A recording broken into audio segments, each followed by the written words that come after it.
Hello guys, magandang araw. First time ko nga palang gumawa ng vlog na ganito kaya pagpasensyahan nyo na lang po. Pupunta nga pala kami ngayon sa Baguio para mamasyal. Habang pupunta nga kami sa town ay nagagandahan talaga ako sa mga dadaanan namin rito. Nagagandahan kasi ako sa mga puno rito at sobrang nakakaaliw pagmasdan ang mga asul na ulap sa itaas.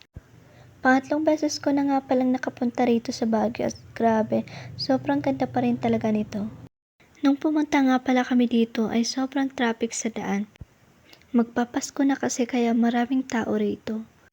Nagsisidatingan kasi ang mga tao rito para mamasyal din. At ang iba ay nagsisiuwian din sa kanilang mga lugar upang magbakasyon.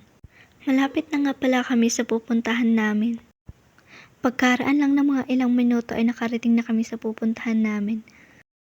Sa Burnham nga pala kami pumunta para ipasyal ang mga kasama naming bata. At para makapaglaro na din sila.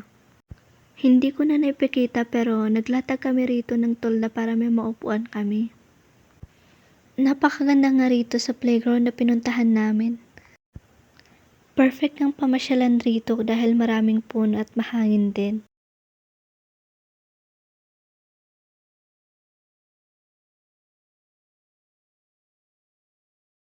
Tamang-tama nga rito pag may mga kasama kayong mga bata. Marami nga silang paglalaroan at marami din silang makakalaro. After nga maglaro ng mga bata ay pumunta rin kami dito. Tinatamad nga akong mag-rides kaya sinamahan ko na lang sila. Pagkatapos nga nila doon ay pumunta rin kami rito. Mas maganda nga sana rito pag gabi. Kasi mas makikita mo talaga ang ganda ng mga palamuti nila rito at mga pailaw nila pag gabi. Kaso sayang lang at hindi kami muna makakapunta ngayon. Naglakad-lakad nga muna kami dito sa Burnham bago kami umuwi. Napakaganda nga ritong pasyalan pag gusto mong mapag-isa. Pagkatapos nga naming maglakad-lakad ay umuwi na rin kami. Makulimlim na rin kasi ang mga ulap at parang uulan na din.